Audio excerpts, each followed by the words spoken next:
प्रभु यीशु मसीह के नाम में। गॉड ब्लेस यू ऑल, आमीन। तारीफ करो जोर से।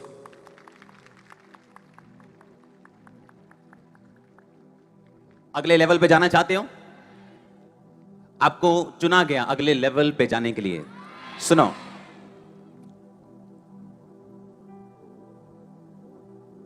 परमेश्वर ने कहा धर्मी की ज्योति उस सूर्य के समान होगी जिसका प्रकाश दोपहर तक बढ़ता ही जाता है। यानी धर्मी अपनी जिंदगी में उस लेवल तक बढ़ेगा जब तक वो अपनी परफेक्ट ग्लोरी में नहीं आ जाता, जब तक वो 100% नहीं हो जाता जिस 100% के लिए परमेश्वर ने आपको अपने पास बुलाया। परमेश्वर ने कहा मैं तुझे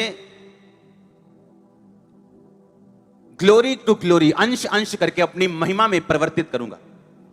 और धर्मी की ज्योति आसमान के सूर्य की नहीं, जब तक वो दोपहर तक उसका प्रकाश बढ़ता ही जाता है, उसकी गर्मी बढ़ती जाती और दोपहर के बाद वो डाउन होना शुरू होता है, उसी तरह से धर्मी की ज्योति दोपहर तक बढ़ती ही जाएगी और डाउन नहीं होगी। आप अपनी लाइफ में तब सक्सेसफुल होते हैं जब आप परमेश्वर की प्लानिंग को समझ जाते हैं। इसका मतलब जहां आप बैठे हो, अभी तक जहां पहुंचे हो अपनी लाइफ में, ये परमेश्वर का मास्टर प्लान नहीं। The best is coming, don't worry, the best is coming. और उस नेक्स्ट के लिए मैं आपको तैयार करूंगा। आज आपको परमेश्वर ने किसी काम के लिए बुलाया। जहां आप पहुंचे हो ये शुरुआत है, जहां तक आप आ गए हो ये अभी बीच का पॉइंट है। The best is coming next.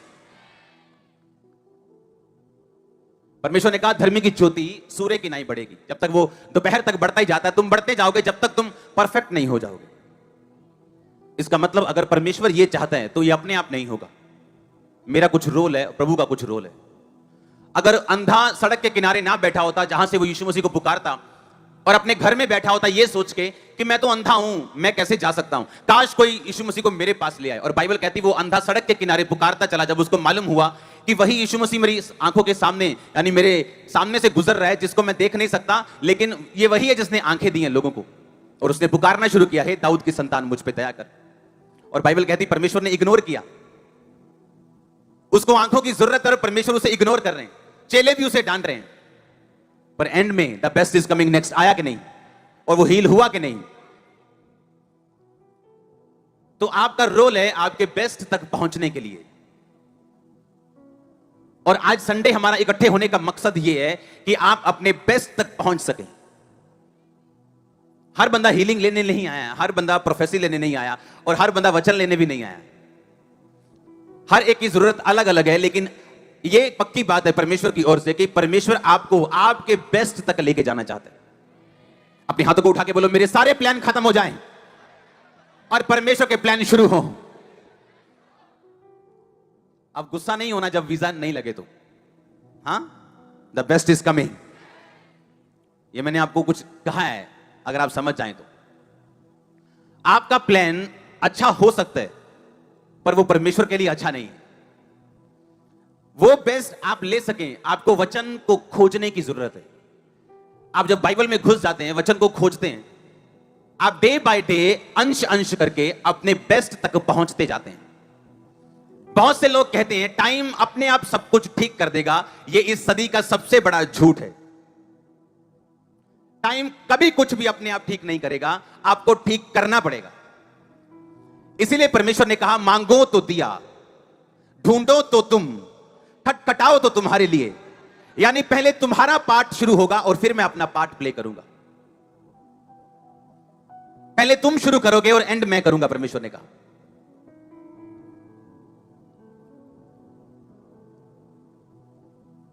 आप जब वचन के बीच से घुसते हैं, वचन के बीच में जाते हैं, आप अपने आप को डिस्कवर करते हैं, आप अपने आप को खोजते हैं और आपको परमेश्वर दिखाता है कि आप असली में कौन हैं। और दिन प्रतिदिन आप परमेश्वर के रूप में अंश अंश करके आप बदलते जाते हैं।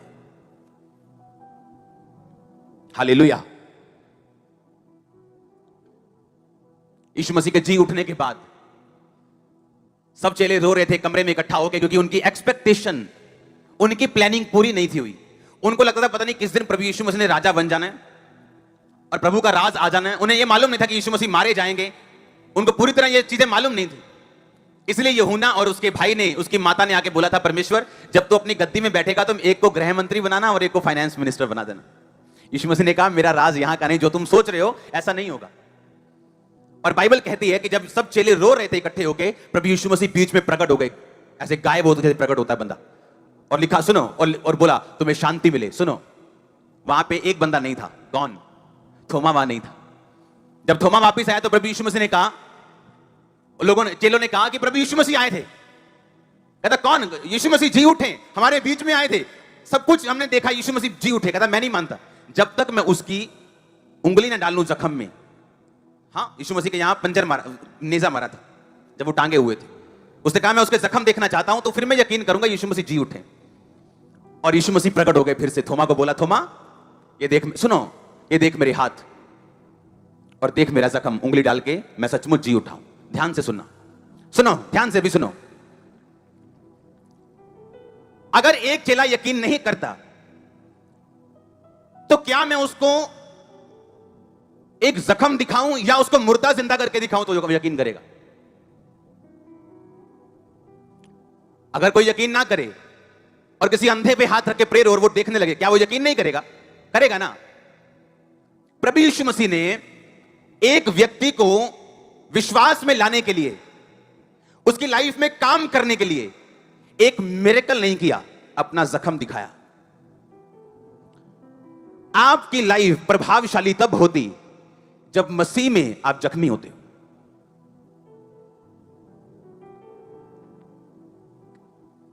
आज यहां पे लाखों लोग बैठे हैं, इसका कारण मेरी प्रेयर नहीं। अगर प्रेयर से सब कुछ मिल जाए तो सब प्रेयर करने वाले हैं, सबकी चर्चें भरी हो। अगर फास्टिंग से मिल जाए तो सब फास्टिंग कर लें और सब कामयाब हो जाएं। आपकी महानता आपके जख्मों से जानी जाती है, ना कि आपकी प्रेयर से। आपके जख्मों से, ना कि आपकी प्रेयर से। मैं भी प्रचारक हूं, क्या करेगा तेरा प्रचार जब तेरे जख्म ही नहीं? अगले लेवल पे जाने के लिए जो आप डिजायर करते हो,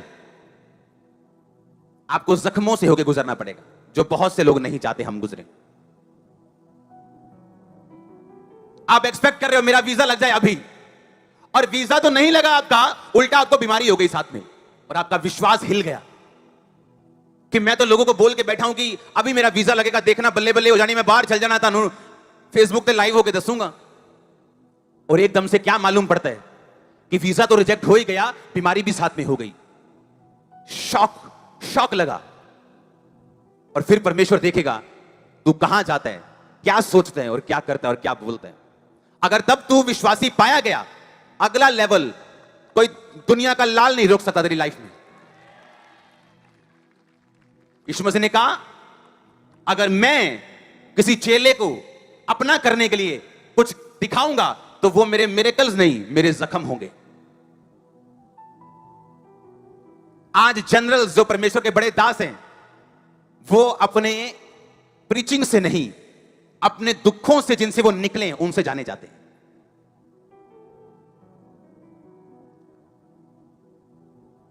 वुंड्स जो जख्म है, इनसे घबराओ मत, इन पे घमंड होगा, आपको टाइम आएगा। घबराओ मत इनसे घबराओ मत। ये अगले लेवल पे लेके जाने की दवाई है आपके लिए। इनसे घबराओ मत। और तब उस समय पे ये आए जिस समय आप एक्सपेक्ट कर रहे हो एक ब्रेक थ्रू, एक आशीष। इसका मतलब परमेश्वर आप पे भरोसा रखता है कि आप इन जख्मों से निकल जाओगे और उसकी महिमा को दिखाने पाओगे लोगों के ऊपर, परिवार के ऊपर। आपका बिजनेस खुदा की ग्लोरी को देखने वाला। जनरल्स, प्रभु के दास, जो बड़े दास, अपनी प्रीचिंग से जाने नहीं जाते, अपने जख्मों से जाने जाते। जनरल जो है अपने जख्मों से जाने जाते। इसीलिए कोई जब खुदा किसी को खड़ा करते हैं, कोई उसकी आशीष को घेर नहीं सकता, कम नहीं कर सकता, उसकी कॉपी नहीं कर सकता, उसको चोट नहीं पहुंचा सकता, क्योंकि वो उन जख्मों से होकर निकला है जिन जख्मों से अब महिमा दिखती है परमेश्वर। कितने मेरी बात को समझ रहे हैं? अगले लेवल के लिए प्रभु ने आपको चुना, इसमें कोई शक नहीं। पर अगले लेवल पे जाया कैसे जाए? लेकिन जिसे वो बेटा बना लेता है उसे वो कोड़े मारता है। जिसके कोड़े नहीं पड़े वो उसकी जायज संतान नहीं। अगर तू जायज संतान है तो तुझे कोड़े मारे जाएंगे, तुझे जांचा जाएगा, और जब तू जांच लिया जाएगा, एक पुत्र के समक्ष, एक पुत्र के पास जैसी आशीष होनी चाहिए वैसी तेरे पास होगी, जैसी किसी के पास ना होगी। तेरी आशीष मैच ना होगी तो कंपटीशन से बाहर होगा। आमीन। आप जब अपना ट्रैक पकड़ लेंगे आप कंपटीशन से बाहर हो जाएंगे। आप अपने आप में यूनिक होंगे, पावरफुल होंगे और अपने आप में अलग होंगे आप।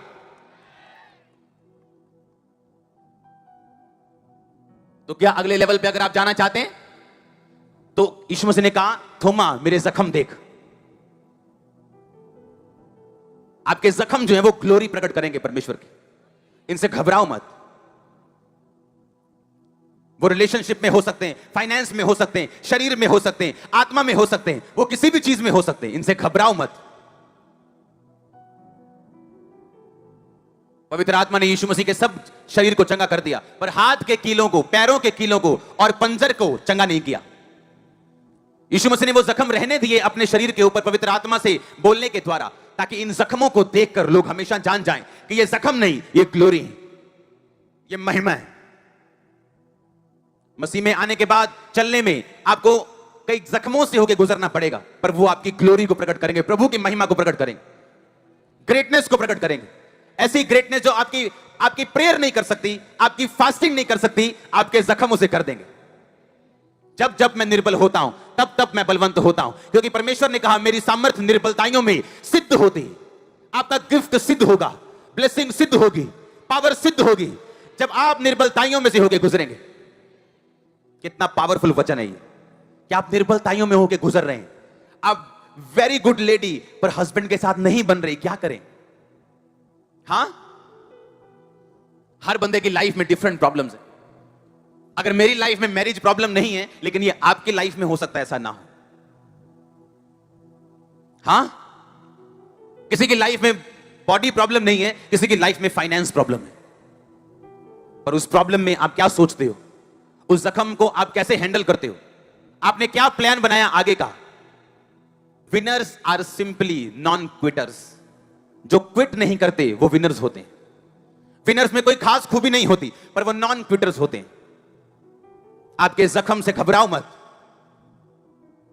क्योंकि आपके जख्म आपकी सामर्थ्य को सिद्ध करने के लिए, आपको अगले लेवल पे लेके जाने के लिए, आपका अगला लेवल सिर्फ आपके जख्मों से ही जाया जा सकता है। हमेशा याद रखना, अगर परमेश्वर आपको किसी परीक्षा से होकर निकाल रहे तो ये आपके अगले लेवल, अगली ग्लोरी के लिए, और ये 100% है। आमीन। छोटा है। आमीन। कितने समझ रहे हैं? आप तैयार हो अगले लेवल पे जाने के लिए? तो तैयार रहना। आज के वचन को अपने दिमाग में संजो के रखना। अगले लेवल पे जाना आसान नहीं।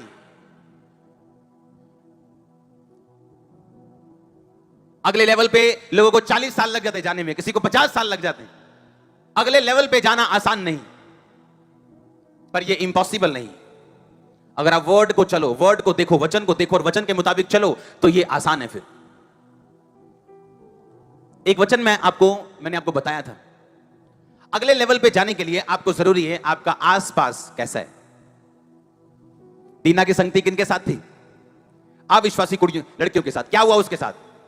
एक रेप हुआ, एक गलत संगति की वजह से उसकी लाइफ खराब हुई, पूरा परिवार विरोधी बन गया, लोगों को मारा, भागना पड़ा वहां से। एक गलत संगति ने कितना बुरा और बड़ा काम किया और कितनी बड़ी एक ट्रबल पैदा कर दिया अपने परिवार में। हाँ या ना? तो फिर आपकी संगति किन लोगों के साथ होनी चाहिए?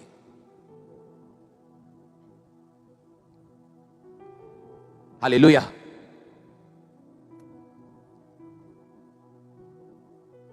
किन लोगों के साथ होनी चाहिए फिर आपकी संगति?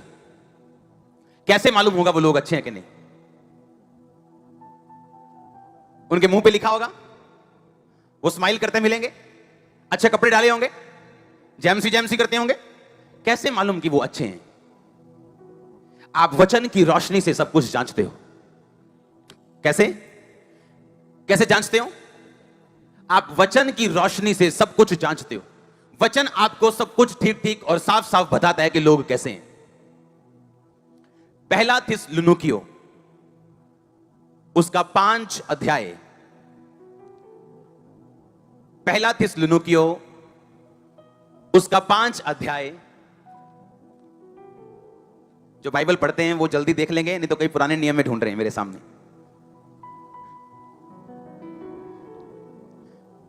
पढ़ो उसको।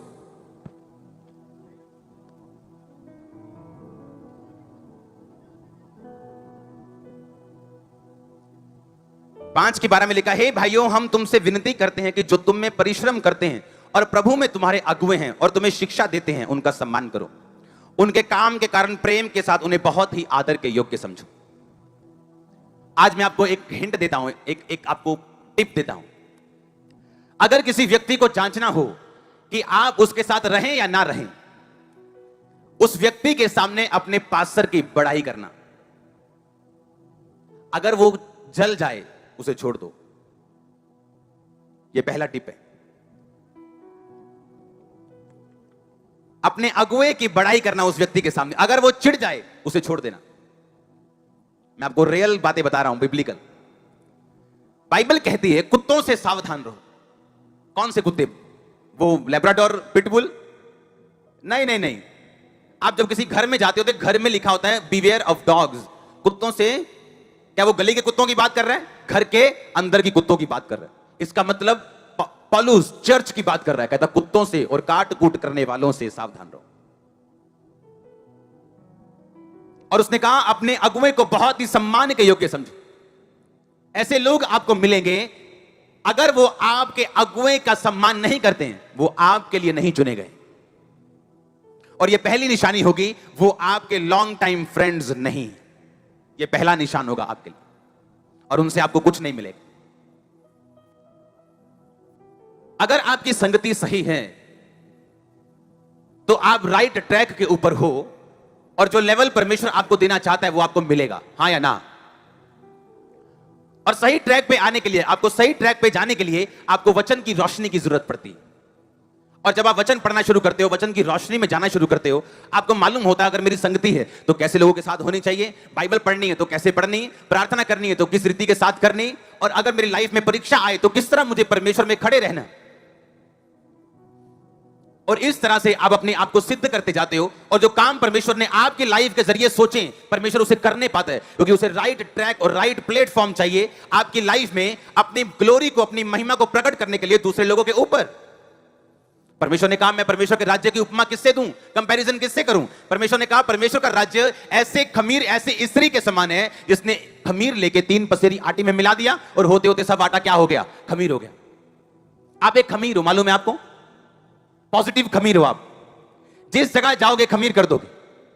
आप पॉजिटिव खमीर हो। बाइबल कहती है आप नमक हो। नमक को प्रिजर्व करने के लिए इस्तेमाल किया जाता है, सुरक्षित करने के लिए इस्तेमाल किया जाता है। खाना खराब ना हो, अचार खराब ना हो, इसलिए नमक उसमें ज्यादा डाला जाता है।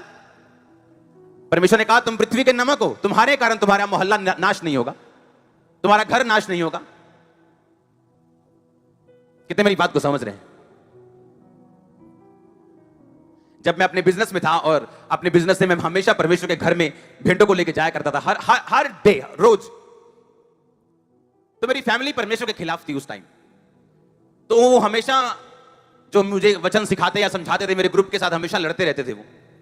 और एक दिन उन्होंने कहा तू ऐसा कर, जो तू पैसा लेके आता है अपने घर से, अपने बिजनेस से जो प्रभु के कामों में लगाता है, वो बोना छोड़ दे तू।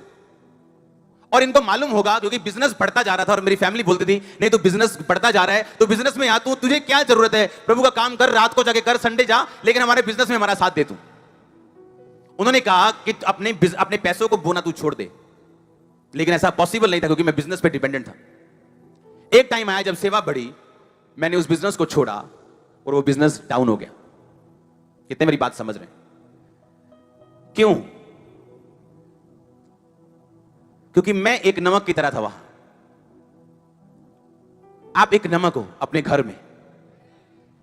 एक दिन आएगा, चाहे अब नहीं, जब आपकी फैमिली आपका थैंक्स करेगी, आपका मोहल्ला आपका थैंक्स करेगा, आपके लोग आपका थैंक्स करेंगे। एक दिन आएगा वो। परमेश्वर ने कहा तुम पृथ्वी का नमक हो, तुम ज्योति हो। पुराने टाइम में लोग रात को सफर नहीं करते थे, उन्हें मालूम था हमें ज्योति चाहिए, लाइट चाहिए। रात को लाइट नहीं होती थी क्योंकि बिजली नहीं थी होती तब। परमेश्वर ने कहा तुम ज्योति हो, तुम्हें देख के लोग अगुवाई पाएंगे, उन्हें रास्ता मालूम होगा। एक बहन जिसके पति को सेंटर में भेज भेज के, नशे छुड़ाऊ केंद्र में भेज भेज के वो थक चुकी, अब वो उसे तलाक देना चाहती, और कोई बंदा जाके बोलता है नहीं नहीं तू उसे चर्च में लेके आ, और चर्च में लोग हील होते, चंगे होते। तो क्या आप ज्योति नहीं है नहीं? तो परमेश्वर ने कहा तुम जगत की ज्योति हो। तुम अगर जगत की ज्योति हो तो अपने परिवार की ज्योति हो कि नहीं? अपने बिजनेस में ज्योति हो कि नहीं? पर अगर उस ज्योति के फ्यूज उड़ जाएं तो फिर वो किसी काम की नहीं। अगर व्यभिचार उसका फ्यूज उड़ा दे तो किसी काम की नहीं। अगर चोरी उसका फ्यूज उड़ा दे, नशा उसका फ्यूज उड़ा दे तो वो किसी काम की नहीं। तब बल्ब लगा तो हुआ पर उसका फ्यूज उड़ा हुआ। परमेश्वर ने कहा तुम लेवन हो, तुम खमीर हो, तुम पॉजिटिव खमीर हो। तो खमीर अपने आप को सुरक्षित रखे। अगर खमीर में मिलावट आ जाए तो आपकी मम्मी उसे दही में नहीं डालती। हां, अगर खमीर में मिलावट हो जाए तो उसे ब्रेड बनाने के लिए आटे में नहीं मिलाया जाता। खमीर साफ होना चाहिए, खमीर क्लियर होना चाहिए, क्लीन होना चाहिए। सब्जी में आपके कीड़ा लगाओ थोड़ा सा, आप उसे काट दोगे, दूसरी डाल दोगे, पर अगर नमक में थोड़ी सी रेत डल गई आप उसे अलग नहीं कर सकते। तो परमेश्वर ने कहा जिन लोगों ने ज्योति पा ली, पवित्र आत्मा पा लिया, सामर्थ का, वरदान का स्वाद चख लिया, अगर वो बिगड़ जाए उन्हें नया बनाना अनहोना है। इसीलिए आज बॉर्न क्रिश्चियन लोगों की हालत अन्य जातियों से बदतर है, क्योंकि उन्होंने सामर्थ का स्वाद चखा और पीछे हट गए। क्योंकि बाइबल कहती है आप सब्जी का कीड़ा तो निकाल दोगे काट के, पर आप नमक को अगर खराब हो जाए तो लिखा वो पांव के नीचे आएगा और वो कभी भी साफ नहीं किया जा सकता। आप समझ रहे कि नहीं? आपकी लाइफ अलग है, पर आपको यह भी ध्यान रखना है कि आप खमीर हो, आप नमक हो, आप में मिलावट नहीं होनी चाहिए। हालेलुया। तो आप एक खमीर हो। कब तक बचेगा आपका परिवार? कब तक आप उसे खमीर कर दोगे? कब तक बचेगा वो? बकरे की मां कब तक खैर मनाएगी? बकरा कटने वाला एक दिन। कब तक लोग खैर मनाएंगे? अगर हम खमीर हैं और पॉजिटिव खमीर हैं, अगर सही वाला खमीर हैं, तो अगर मैं खमीर था तो आप यहां बैठे हो, और आप अगर सही खमीर हो आपके परिवार भी यहां बैठे होंगे, रिश्तेदार यहां बैठे होंगे। आमीन ऊंचा। तो अगर आप खमीर हो, अगर आप में मिलावट नहीं, तो रिजल्ट आप जानते हो। 2 साल विरोध हो जाएगा, 3 साल रिश्तेदार कुछ बोल लेंगे, 4 साल बोल लेंगे, घुटने टेकेंगे, माथा टेकने आएंगे, समर्पित करने आएंगे अपने आप को, बपतिस्मा लेने आएंगे वो। और ये मैं आपके लिए प्रोफेसी कर रहा हूं चर्च। हालेलुया। जोर से बोलो हालेलुया।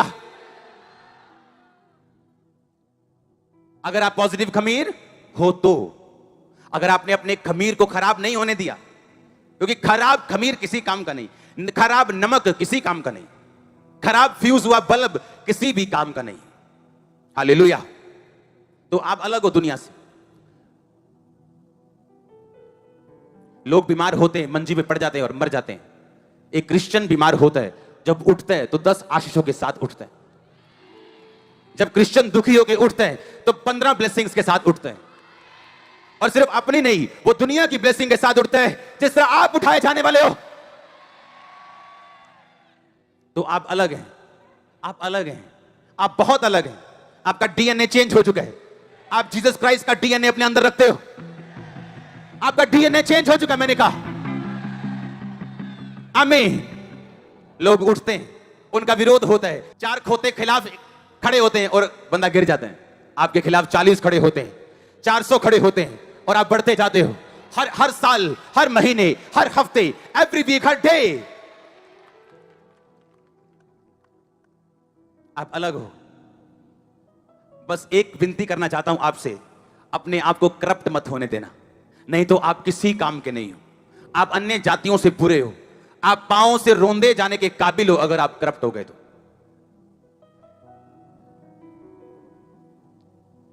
हालेलुया।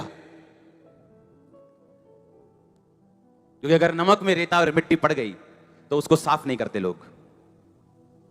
अगर खमीर खराब हो गया तो उसको क्लीन नहीं कर सकते आप, उसको फेंकना पड़ेगा। आप अपने आप का ध्यान रखो। आप नोटिस करो, एक विश्वासी जब तक एक आदमी नहीं था, उसको व्यभिचार की स्पिरिट ने तंग नहीं किया, पर क्रिश्चियन बनने के बाद उसको व्यभिचार की आत्मा सताती है। क्यों? वो जानता है शैतान आप खमीर हो। उसे मालूम है एक स्त्री ने थोड़े से खमीर को 3 पसेरी आटे में मिलाया, बस 3 पसेरी जिसे पूरा परिवार मिल के खाए तो खत्म ना हो। वो आपके परिवार की ओर देख रहे हैं, आपके परिवार की ओर परमेश्वर आपको सिग्नल दे रहा है कोई। हां, आपको सिग्नल मिल रहा है। 3 पसेरी आटा, यीशु मसीह ने कहा उस स्त्री ने खमीर उस 3 पसेरी आटे में मिला दिया जिसको पूरा परिवार खाता था। आपका बच्चा कर ले शैतानियां जितनी करनी, अगर आप खमीर हो, घुटने टिकाओगे आप उसके एक दिन, और घुटने भी आपसे बढ़िया टेकेगा। वो घुटने टिकाओगे आप, आपके साथ बैठा हालेलुया हालेलुया कर रहा होगा, आप देखना। आमीन। आप खमीर हो, पॉजिटिव खमीर। बस अपने आप को खराब मत होने देना। हां, क्योंकि अगर आटा आपके साथ लगा तो आप तो आटा नहीं बनेंगे, वो जरूर खमीर बनेगा। हां, नमक के साथ फीकी चीज लगी तो उसे तो फीका नहीं कर सकती, पर खुद नमकीन होगी। आप नमक हो, आप खमीर हो, आप ज्योति हो। अगले लेवल पे अगर जाना है तो अपने दुखों पर घमंड करना, अपने फेलियर्स के ऊपर जो परमेश्वर के रास्ते में उन पे घमंड करना। परमेश्वर को कुछ थोपने की कोशिश मत करना, क्योंकि जनरल्स जो हैं, खुदा के जो बड़े दास हैं, वो अपनी प्रीचिंग से नहीं, अपने दुखों से, अपने जख्मों से जाने जाते हैं। इसलिए यीशु मसीह ने कहा जख्म देख, मिरेकल नहीं, जख्म देख, मैं वही हूं। हालेलुया। अपनी संगति सही लोगों के साथ रखना। ये मैंने आपको एक वर्ड दिया सिर्फ बाइबल से, किनके साथ संगति रखनी, आपको एक निशानी दी है। ऐसा बहुत लंबा वचन मेरे पास है जो किसी दिन मैं आपको दूंगा। ये कैसे बाइबल से आप जांचते हो कि किन लोगों के साथ संगति रखनी और किन के साथ नहीं रखनी। आमीन। लिखा अपने अगुओं को बहुत ही सम्मान के योग्य और दुगने आदर के योग्य जानो। और लिखा कुत्तों से चौकस, काट कूट करने वालों से, जो घर के अंदर होते हैं, कलीसिया के अंदर होते हैं, और लिखा उन्हें फायर किया जाए, उन्हें निकाला जाए, ताकि बाकी लोग बचे रह सके। हालेलुया। अपने पड़ोसी को बोलो तुम खमीर हो, तुम ज्योति हो, तुम नमक हो। कांग्रेचुलेशंस। आप समझ गए कि नहीं? आप मनन करना घर जाके कि अगर मैं खमीर हूं और अगर मुझे करप्ट मैंने अपने आप को नहीं होने दिया, तो अपने आसपास देख के हंसना जरूर, क्योंकि अगर भाई दिखा तो आप हंसेंगे, क्योंकि ये भी आने वाला है। अगर बहन दिखी आप हंसेंगे। उसे नहीं मालूम आप क्यों हंस रहे हो, उसे नहीं मालूम, वो भी आने वाला है। आपके रिश्तेदार आने वाले हैं, वो बोलेंगे तुम पागल हो, हंसते रहते हो। आपको मालूम होगा तुम पागल हो, मैं सही हूं, क्योंकि आपको अपनी आप हो क्या आपको मालूम होता है। आप हो क्या, हां, आप चीज क्या हो, ऐसे बोलते तुम्हें मालूम होता है। बोलते ना तू चीज की है, मतलब मैं खमीर हूं, मैं नमक हूं, मैं ज्योति हूं। आमीन। तुम क्या चीज हो? मैं जीवित परमेश्वर की संतान हूं। मेरी प्रार्थना डायरेक्ट हेवन तक पहुंचती। आमीन। मेरी अर्जी सीधा जजों के जज के पास पहुंचती, डॉक्टर्स के डॉक्टर के पास पहुंचती। आप जब इस वचन को मनन करते हैं, जरूरी नहीं आप 50 पद पढ़े, रोज 50 अध्याय पढ़ें और इधर से पढ़ें और इधर से निकाल दें। अगर कुछ ऐसा वचन आपके सामने आए, आपको चुप जाए, उस पर मनन करो, खा जाओ उसको, बैठो उस पे कि प्रभु कहता है मैं अपने राज्य के कंपैरिजन किसके साथ करूं। मेरा राज्य एक स्त्री के समान है जिसने खमीर को लेकर 3 पसेरी आटे में मिला दिया और होते होते सब आटा खमीर हो गए। होते होते सब आटा। पर आज अगर खमीर खराब हुआ तो कोई फायदा नहीं। खराब खमीर कोई नहीं डालता अपनी ब्रेड में, कोई नहीं डालता अपनी कर्ड में, अपनी दही में, कोई नहीं डालता अपनी ब्रेड में। अगर वो खमीर सही है तो डाला जाता है। अगर आप सही खमीर हो तो अपने आसपास, अपने लोगों, अपने मोहल्ले, अपने नगर को, अपने परिवार को जरूर देखना और हंसना जरूर, क्योंकि वो खमीर बनने वाले हैं।